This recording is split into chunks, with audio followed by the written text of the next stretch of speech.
Hello, this is the customization tutorial for the dynamic health bars asset. We're going to continue on from the previous setup tutorial and continue to use this target range actor, but now we're going to look at what all these options in the initialize function does. So just to recap, the last time we left it, the health bar looked something like this.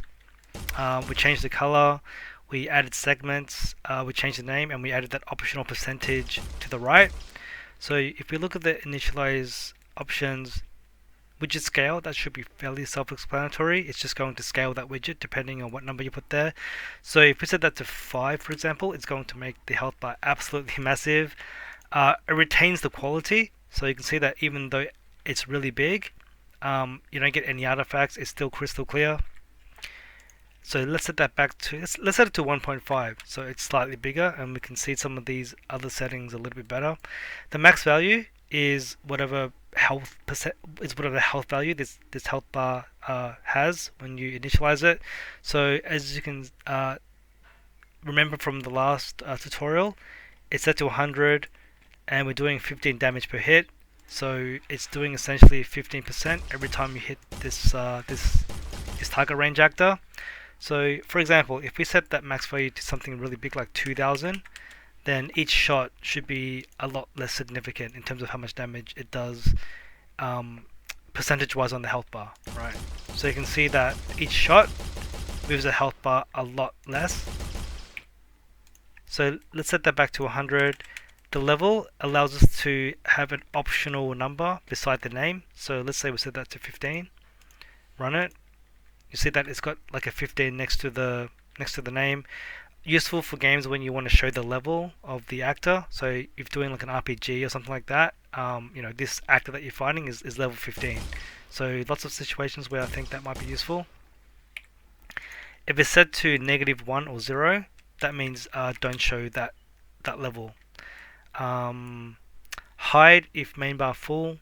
So if we set that to true, actually just to quickly go over this, I just skipped it because we did it last tutorial.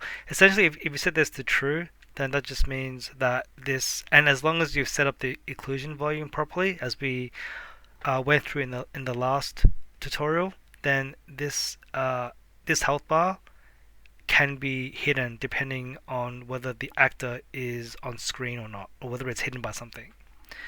So hide if main health bar is full. That means that if the health bar is at 100%, it's going to be hidden. And that's also useful in a lot of games where you're fighting like multiple enemies and you only want to show the health bar if it's not 100%, so you know which ones are full, which ones aren't. So at the moment it's hidden. If I shoot this enemy, it'll unhide itself.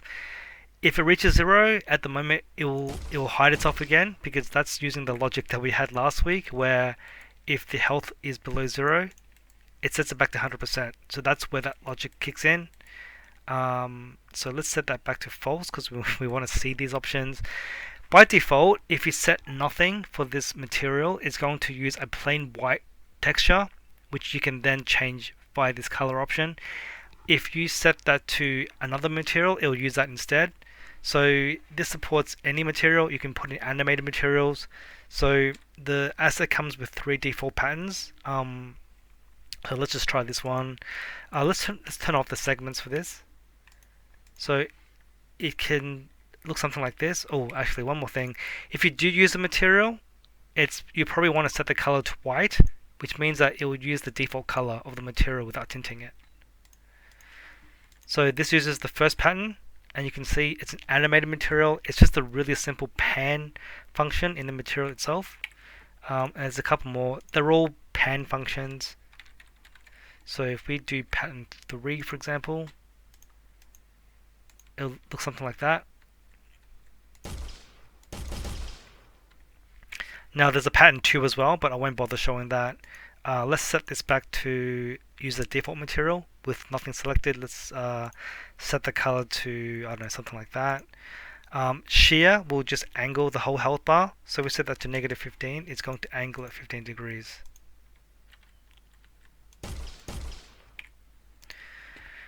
The segments, as we saw last tutorial, just puts a vertical line that breaks the health bar up into different segments. So if we set that to 10, for example, you'll see 9 lines and 10 segments.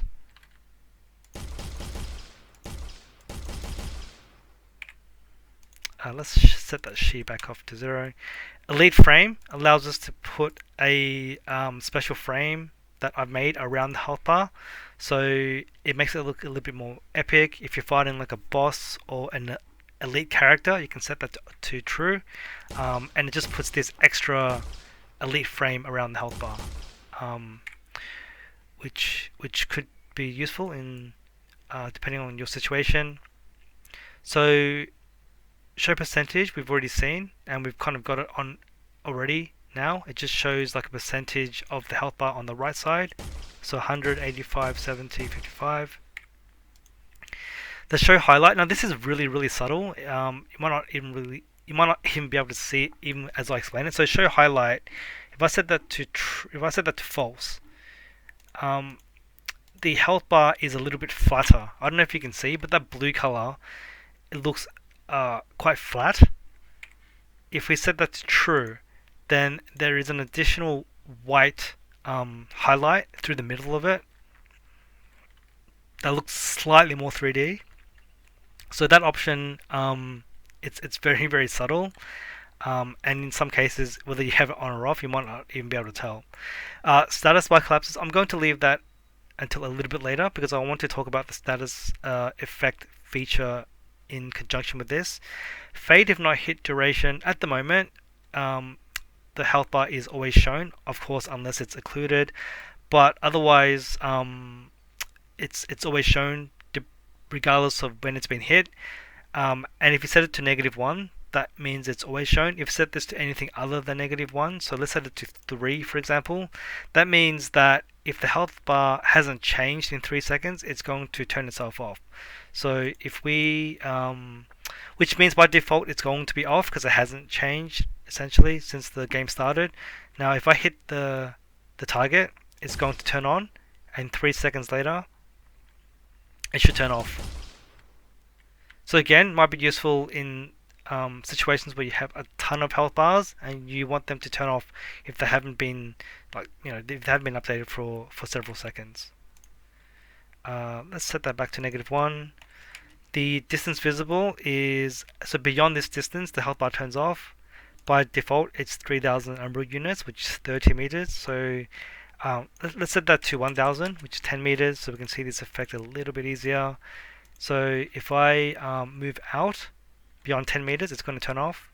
If I move back in within 10 meters, it's going to turn on. So again, that allows you to turn health bars on and off. Maybe you want to turn the ones off that are really sort of far away. Let's set that back to 30 meters. Oh, 3000. The name we've already seen. Optional name settings. So there's a few more things that I wanted you to be able to change in terms of the name, but I didn't want to inflate this initialize function even further. So I made this a struct. So if you drag out and you type in make, you can make optional name settings. So you can change the size, you can change the color to whatever, green. So if you compile that, that just gives you additional options to change the name, and I've put it into a struct so you don't have to, we're not inflating this function out even further.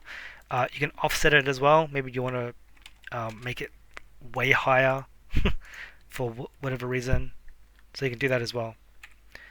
Let's get rid of that.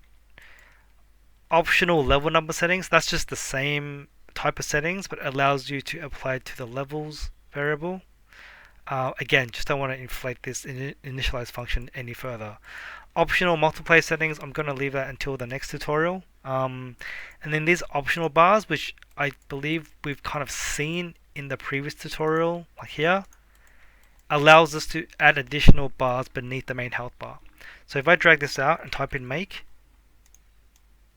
that's going to add an additional bar of this color. So let's make it, let's make it green. And let's say the value is 100 as well. I mean, you can like the main health bar, you can make this whatever value you want. Let's make it 100. If we run that, then you'll see that there's an additional bar underneath the main one of that color. You can have up to 3 additional bars. If anyone needs more than 3, then please let me know, and I'll see what I can do. But I don't think there'll be many cases where you need more than 3, so I've set it to 3 maximum at the moment. So let's change the color of each one. Maybe that's yellow, maybe that's kind of purplish. So I've added 3 additional bars, and each bar's maximum value is 100. So then you can get something like this. It can represent energy, mana, stamina, whatever. Now, to manipulate those bars itself is the exact same way as manipulating the main bar. In fact, it's the same function, right? So if we want to manipulate the middle bar, for example, we set it to additional bar 2. So at the moment, it's subtracting 15 from the main bar, but we can change it to another bar. So we want the middle bar, bar 2, to subtract 15. If the middle bar is below 0, then let's set the middle bar back to 100. So it's essentially going to do the exact same logic, but on the middle bar now.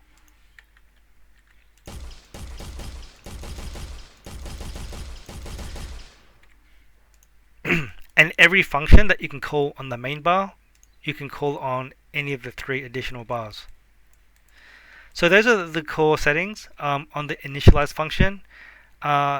So what I want to talk about next is the optional status effects.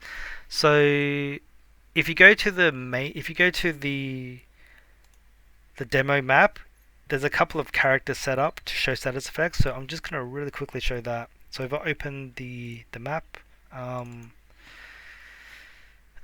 let's save our character.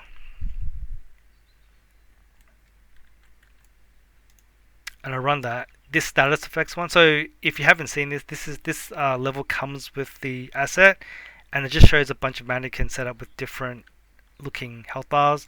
And when you kill the mannequin, it just spawns another one.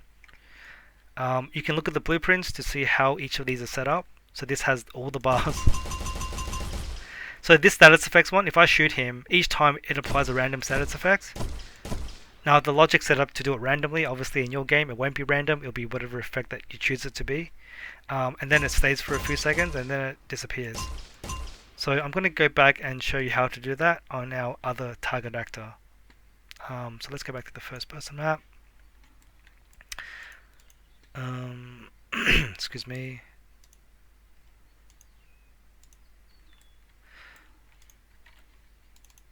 So I'm going to add an additional function. So in addition to doing 15 damage, let's set this back to the main bar as well.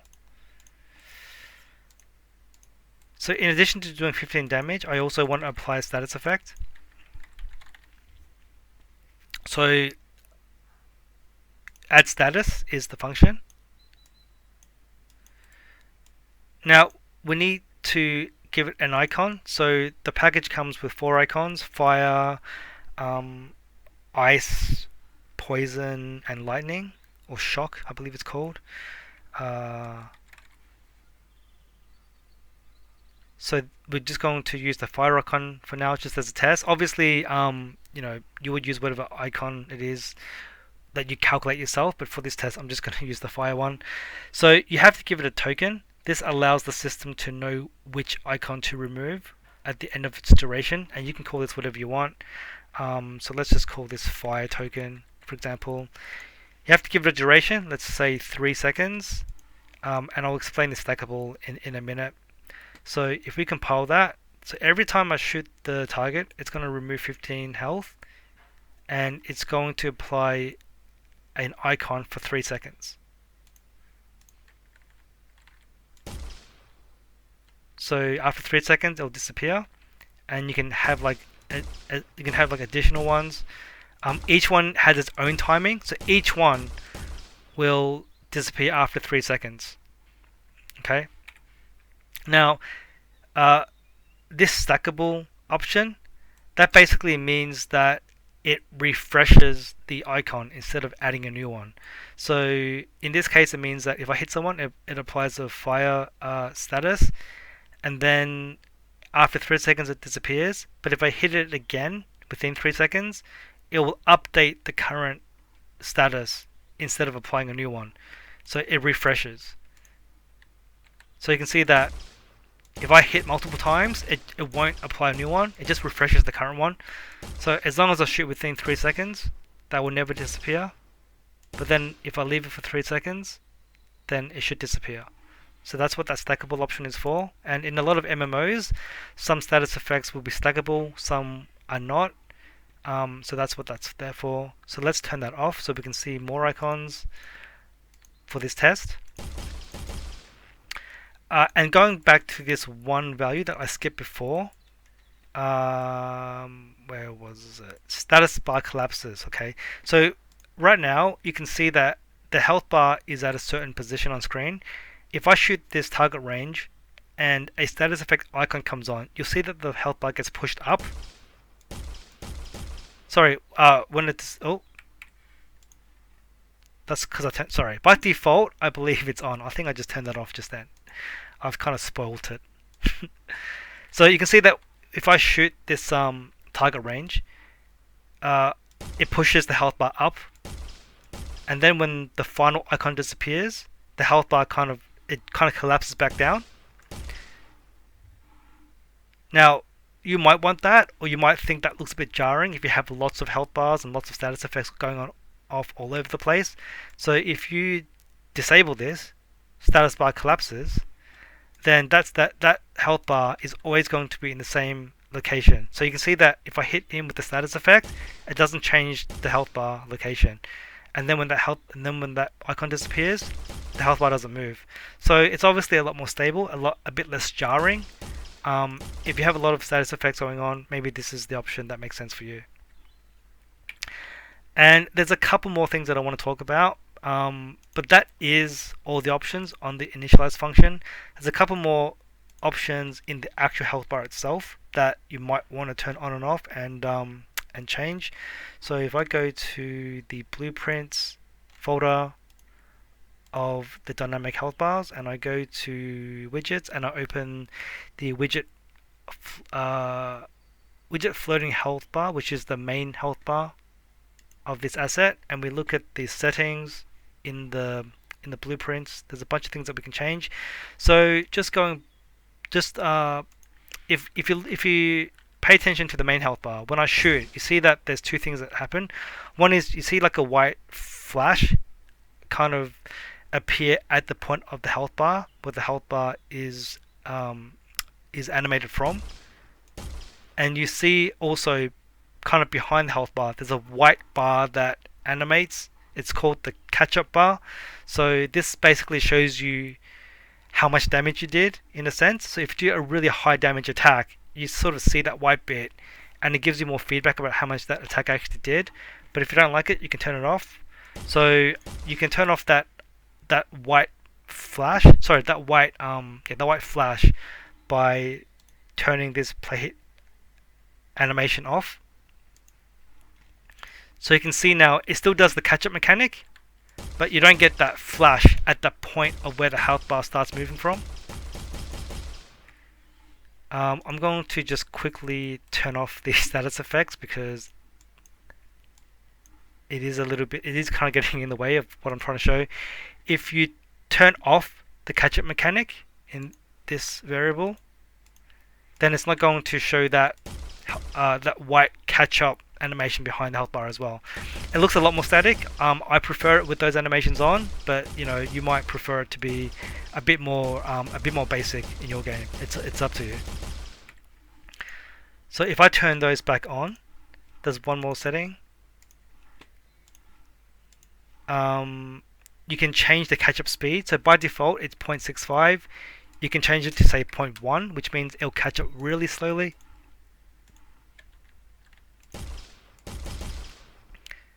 So you can see what that number does. But by default, I felt that 0.65 is a pretty good speed. So at the moment, obviously every attack that I'm doing is 15, so you can't really see that catch-up mechanic as epic as it could be. But let's say I hit someone for 40% damage. That catch-up mechanic will come into play.